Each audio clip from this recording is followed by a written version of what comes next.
오늘은 유아셀의 두 번째 날입니다. 유아셀의 우리가 함께 이어갈 하나님의 이야기 넘겨주세요.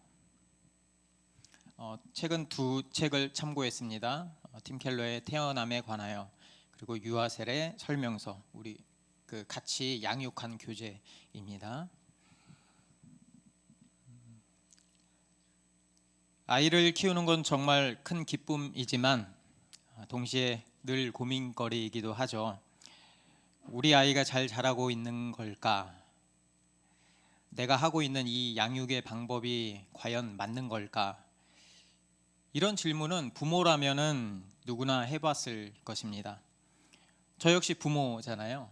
3명 있죠, 그렇죠? 그래서 요즘처럼 사교육이 강조되는 시대에는 더 그렇습니다. 저기 보이시죠? 통계에 따르면 2023년 우리나라 사교육비가 무려 27조 원을 넘었다고 합니다. 또 다른 통계를 보면 많은 부모들이 불안해서 어쩔 수 없이 학원을 보낸다고 합니다. 다른 아이들은 다 하는데 우리 아이만 안 하면 뒤처지지 않을까, 이런 걱정 때문이죠. 그런데 이런 불안감이 단순히 더 많이 학원을 보내고 더 많은 학습을 한다고 해결되지는 않는 것 같아요. 진짜 중요한 건 우리의 아이들이 어떤 사람으로 자라기를 원하는가입니다. 우리가 부모로서 진정한 성공이란 무엇인가? 라는 이 질문에 답하지 못하면 아이들도 결국 세상의 기준에 휘말리고 말 것입니다. 넘겨주세요. 세상은 끊임없이 말합니다. 좋은 성적을 받아야 돼. 명문대학에 가야 돼. 안정된 직장을 가져야 그게 성공이야. 처음에는 그 말이 맞는 것처럼 들립니다. 하지만 그 결과는 무엇일까요? 끝없는 비교와 경쟁 속으로, 그 속에서 아이들은 스스로를 부족하다고 느끼게 되고, 부모들은 자녀의 어떠함에 따라 잘하면 기쁘고 못하면 슬프고, 이게 불안과 기쁨을 왔다 갔다 반복합니다. 그런데 하나님의 기준은 전혀 다릅니다. 하나님께서 원하시는 성공은 자녀가 자신의 가치를 세상의 기준이 아닌 하나님의 사랑 안에서 찾는 것입니다. 진정한 성공은 우리 자녀가 나는 하나님의 사랑받는 자녀야, 이런 확신을 갖고 살아가는 것입니다. 이게 좋은 대학과 좋은 직장과 이런 것들보다 훨씬 더 소중한 것입니다. 넘겨주세요. 오늘날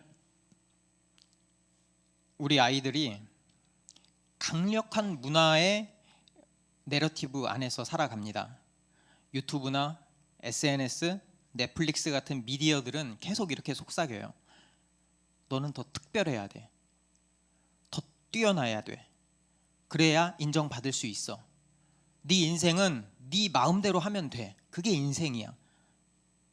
이런 메시지들이 우리가 접하면서 처음에는 별것 아닌 것 같죠.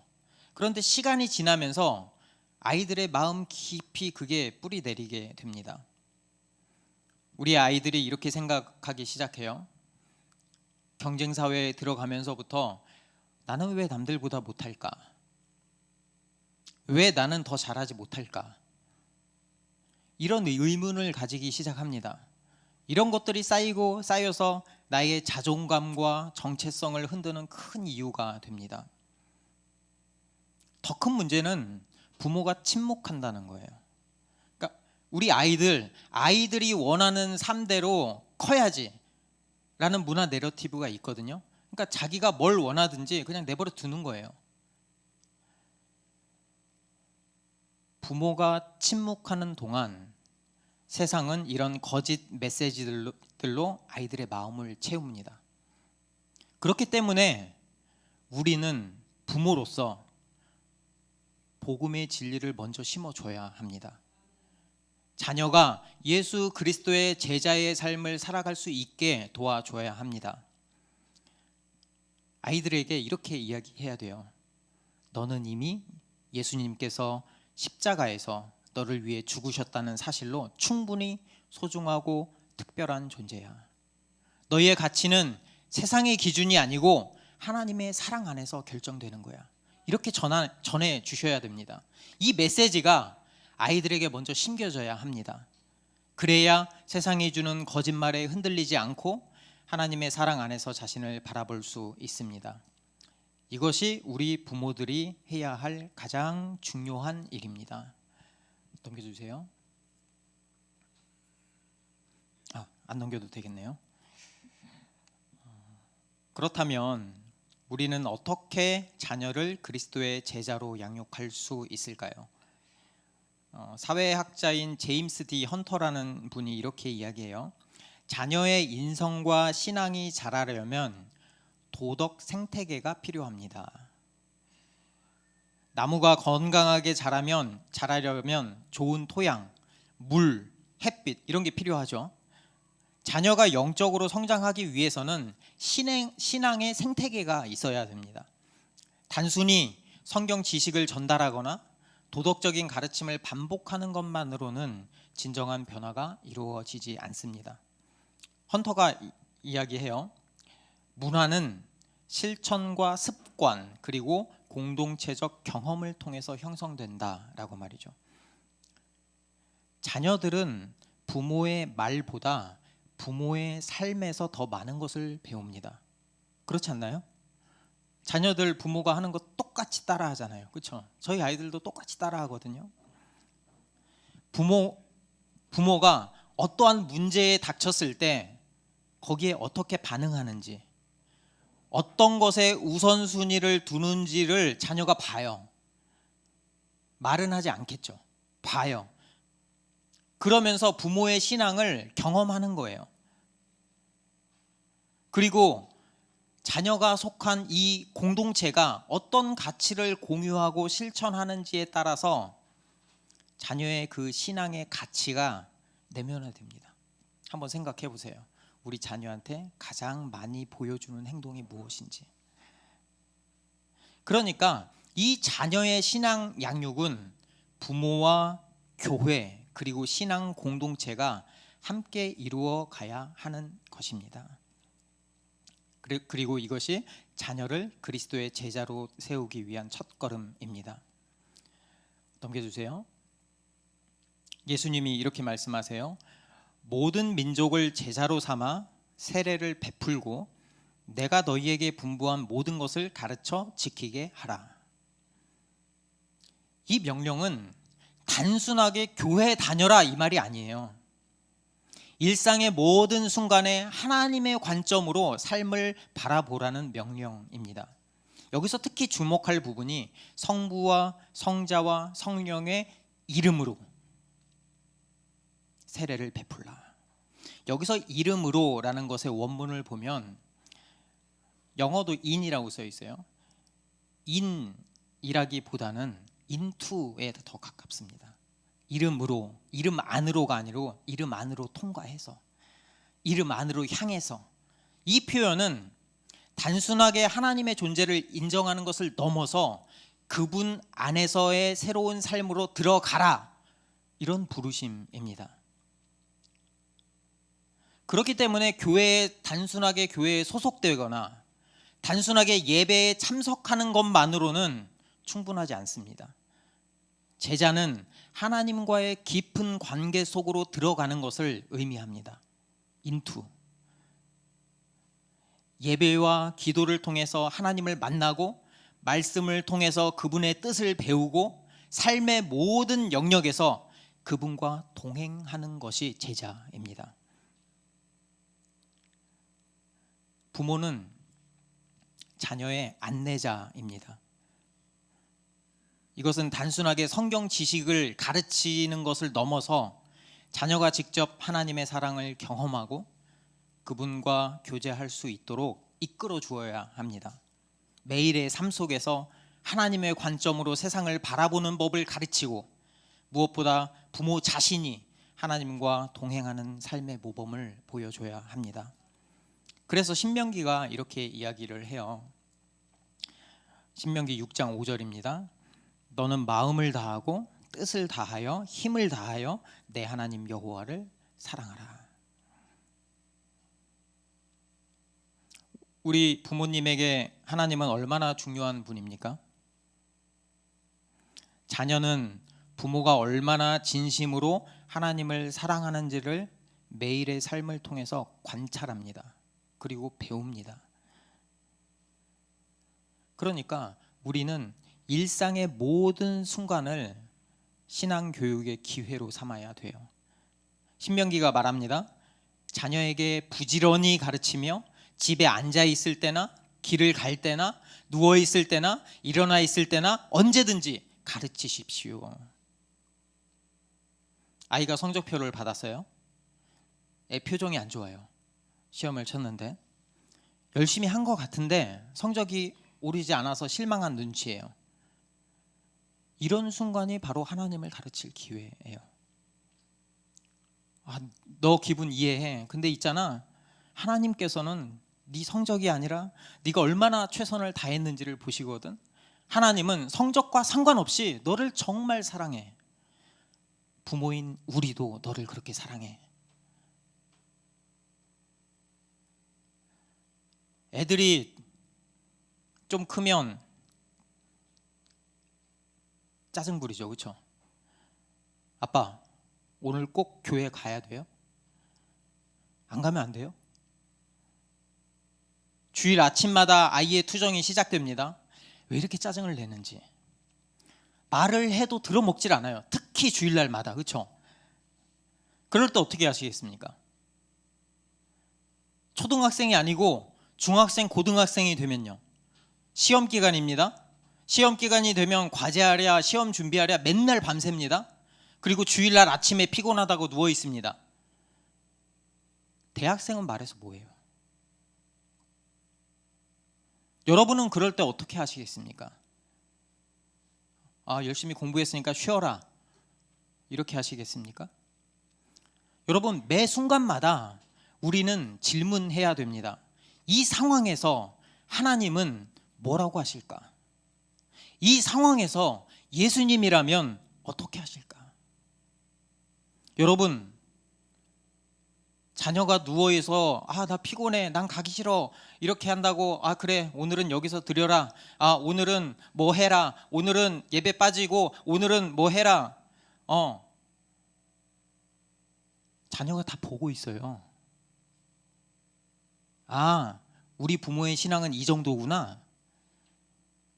다 알아요. 부모님의 신앙이 어느 정도인지. 겉에서 우리가 하하호호 할 때는 모르지만 집 안에서 자녀는 부모의 신앙이 어떤지 가장 정확히 알아요.